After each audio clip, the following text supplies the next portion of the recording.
eventually, science will get to the point where stem cell injections should be less expensive, but also far, far safer than they are today. Okay. And it's inevitable that stem cells are the way of the future. No question about it. We'll use stem cells in the future for anti-aging. So imagine if you could replace every cell in your body with a 25-year-old cell, you start to age in reverse. But we're not quite there yet today with stem cell injections, and for good reason. They're not completely safe.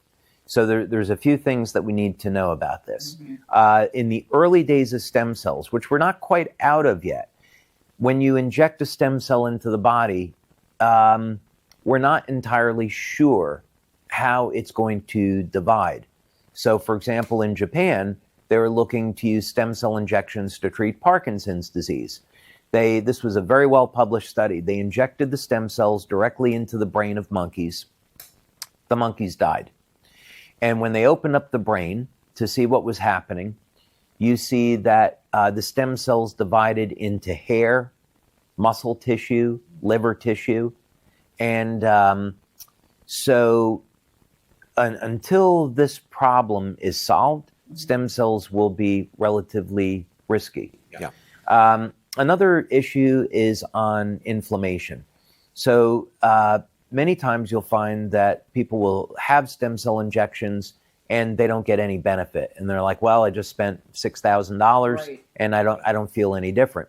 And the reason is that when there is a chronic injury, let's break this down. What happens is somebody gets an injury and inflammation and inflammatory markers come in. The reason why the inflammation is there is to tear down the damaged tissue.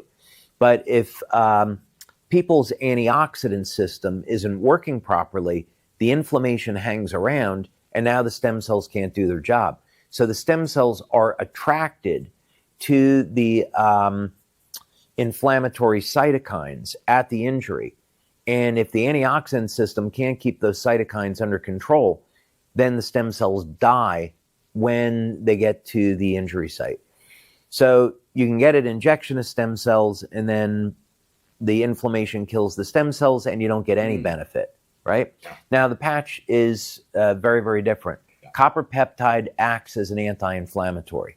Okay. Sometimes people should use the Eon patch if they're trying to deal with chronic inflammation and an injury, because that will definitely help. Okay.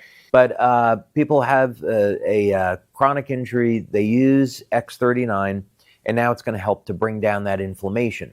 So copper peptide will not only get the stem cells to go to where they're needed, but it also resets the stem cells to a younger state, and you get more of them. Wow. So that's a huge difference as opposed to injections. That is. And you can do it every day. Great to know. As opposed to doing an injection, you know, once in a while, you can do it every day. Right. Yeah. Yeah. Wow. And how many more people would rather just put a patch on as well than go and be injected?